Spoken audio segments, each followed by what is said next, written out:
Olá, madrinha. Mais uma vez eu venho te dar os meus pêsames. Perdoe-me pela má qualidade do vídeo, que a gente está num sítio na divisa entre Minas e São Paulo e não dá pra gente simplesmente gravar um vídeo com qualidade aqui. Tá à noite já, mas vamos lá. Primeiramente eu quero que a senhora receba o meu abraço, tá?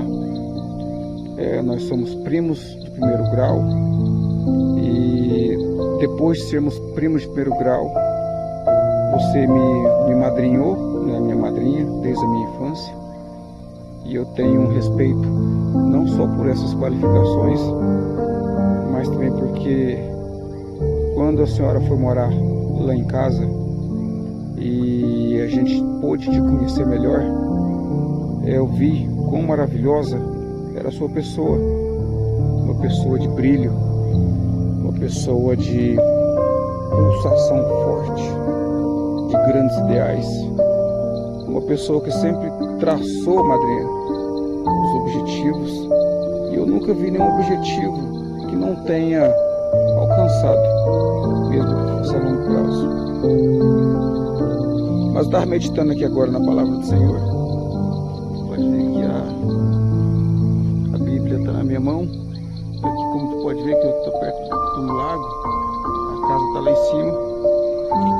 E eu meditando aqui na palavra do Senhor, madrinha, Deus, Ele nos garante que há tempo para todas as coisas. Há tempo de plantar, tempo de colher, tempo de amar e ser amado, tempo de odiar e ser odiado, tempo de guerrear e tempo de paz. Há tempo de plantar, tempo de colher, há tempo de ser feliz e sorrir e tempo de se entristecer e chorar. Há tempo de início e fim para todas as coisas. E meditando nessas palavras, madrinha, eu estando distante, não pude participar do velório do tio, do seu pai. Então eu resolvi gravar esse vídeo para dizer que, primeiramente, Deus garante que quando uma pessoa é justa, quando uma pessoa é reta, madrinha, ela vive muitos anos. O tio já estava de idade avançada, por mais que ele aparentava ser uma pessoa forte, já tinha idade avançada, uma pessoa que trabalhou duramente, teve o desfavor de um trabalho braçal, muitos anos, dedicou muita saúde para esse serviço. Mas falando um pouco do tio, um homem que eu conheci pouco por presença, mas eu conheci muito pela boca das pessoas a qual eu convivi por esses anos, posso garantir, madrinha, eu posso garantir pela fé que o seu pai e meu tio estão num lugar bom, repousando, como diz a Bíblia, no seio de Abraão, na volta de Cristo. Por quê? Porque a palavra garante que quando a pessoa planta o bem, colhe o bem. Quando a pessoa trabalha com justiça, com juízo, com honestidade e retidão, automaticamente toda a sua prole acompanha isso. E eu vejo isso espelhado na senhora. Uma pessoa que cresceu reta, uma pessoa trabalhadora, honesta, uma pessoa que agora tem seus filhos, que matriarcou toda a sua família agora, seus filhos bem vividos, bem criados, bem educados. Então a gente vê que essa gestão familiar que a senhora madrinha tem passado para os seus filhos não veio somente da sua vivência. Grande parte veio da sua vivência, sim, da sua experiência, mas outra parte veio da postura que a senhora teve dos seus pais, da tia. Então, madrinha, eu espero que a senhora receba esse meu abraço.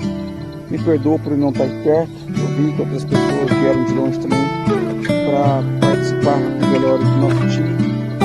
E o Espírito Santo, ele diz o seguinte, que ele é o Consolador.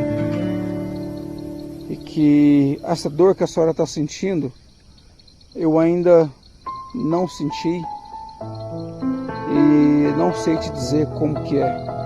para dizer que eu entendo. Eu não tive o prazer de crescer com o pai. Eu não tive o prazer de conhecer o meu pai. Eu não tive o prazer, madrinha, de sentir o abraço ou o colo do meu pai. Eu não tive o prazer de lembrar da face do meu pai, a não ser por uma foto antiga que um terceiro passou.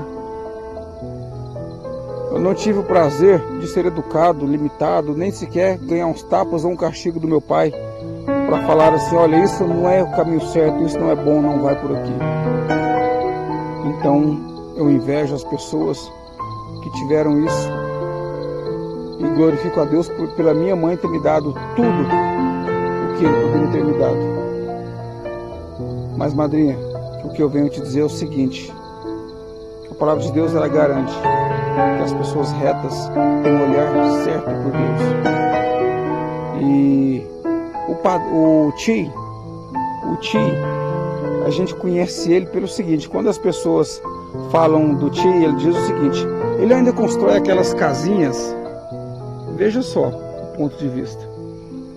Então a referência que o Ti tinha na boca das pessoas são aquelas casinhas singelas que ele construía, às vezes com o beiral um pouco torto, às vezes a laje um pouco torta, às vezes o umbral um pouco desalinhado ou desnivelado, às vezes um chão que não era tão retilíneo, às vezes uma cerâmica que não estava tão esquadrejada.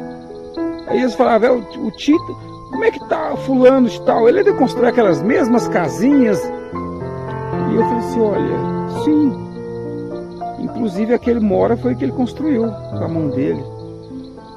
Então a referência que algumas pessoas tinham do passado do Ti são as casas que ele construiu. Às vezes o reboco meio côncavo, não é verdade? Aí hoje, parando para poder pensar, madrinha, lendo aqui, refletindo na palavra, pensa comigo: quantas pessoas não construiu suas casas, né, em grandes praias e o vento levou, porque a fundação era de areia? Quantas pessoas não construiu suas casas com boas madeiras, retas, tábuas bem aparelhadas, e o tempo estragou porque era madeira? Quantas pessoas não fizeram suas casas, seus sobradinhos, com laje bem batida, viga reforçada, e veio um terremoto e derrubou, veio às vezes um desbarrancamento do morro e arrancou, vem às vezes uma chuva, uma tempestade que Deus manda e derrubou tudo. E eu parando aqui para poder pensar, o Ti, ele construiu sim muitas casas, às vezes baixas, às vezes quentes, às vezes com reboco côncavo, às vezes com piso um pouco ondulado, às vezes com a cerâmica fora de esquadro, fora de elemento. Sim, ele construiu. Mas essas casas simples que ele construiu, nenhuma delas caíram, na verdade. Todas estão de pé até hoje. São casas simples que criou grandes mulheres, que criou o nosso primo, que criou grandes filhos. São casas pequenas que teve um casamento firme, fundado na rocha. Casas simples, que às vezes mal tinham boa energia, mas trouxe aí uma família longa, uma família grande, filhas fortes, filhos fortes, netos fortes, meus primos. Essas casinhas, uma casa que abrigou as casas que abrigaram vocês por várias tempestades e não caiu, casas que abrigaram vocês por chuvas, calor, intempérie, problemas, adolescência, dificuldade financeira. E quantas vezes esse mesmo homem de pele escura chegava com a mão machucada, o braço doendo, as mãos calejadas, os pés feridos por calos e botinas, pelas ferramentas que trabalhava de sol a sol. Esse é o homem que eu vejo que vocês enterraram aí. Um homem que de um homem de duras cerviz, porque ele era um homem reto, de palavra firme, um homem que a palavra dele valia mais do que ouro, mais do que ferro forjado, porque era sim, sim, não, não, o que é certo, o que é errado. Então, madrinha, muitas pessoas enterraram, às vezes, só reformulando, algumas pessoas enterraram um homem que construía casinhas tortas. E eu vejo um homem que foi enterrado, um homem duro, forte, um negro, valoroso, bom pai, bom esposo. Esse é o homem que eu vejo. Um homem que construiu casas tortas, sim, mas um homem que construiu casas fortes. E essas casas não somente com tetos e paredes fortes, mas sim um lar. Quantas pessoas têm casas grandes e bonitas e formosas, mas não é um lar? E o tio tinha um lar. Tanto é que todos os filhos ficaram à volta dele, mesmo depois de casados, mesmo depois com suas famílias prontas. E todos ficaram próximos dele. Ninguém ganhou o mundo. Então, madrinha, independente do que as pessoas acham ou deixaram de achar, esse é o meu ponto de vista. Deus ganhou uma alma preciosa quando levou o Ti. Ele teve os motivos dele, não nos interessa como nem porquê. Mas o que nos interessa é que a vontade de Deus foi feita. O que interessa é que ele cumpriu um bom papel. O que interessa é que o Ti zelou de toda a família enquanto houve vida. O que interessa é que ele foi provedor na vida da tia até ele morrer. O que interessa é que ele deixou grandes filhos criados. O que interessa é que ele deixou netos criados. O que interessa é que ele cumpriu o bom papel, como diz o apóstolo Paulo. Lutei o bom combate, guardei a fé e hoje está com Deus. Não é verdade? Então, madrinha, mais uma vez recebe meu abraço. Sinta-se confortado pelo Espírito Santo, tendo a certeza que o seu pai, meu tio, está nas mãos do Senhor, guardado, esperando até que ele venha e leve a tua igreja, e junto com a tua igreja o tio estará. Tá bom? Um abraço no seu coração. Desculpa pelo vídeo longo, mas eu queria te mostrar um pouco o que eu sinto. Tá bom? Te amo, madrinha. Fica com Deus.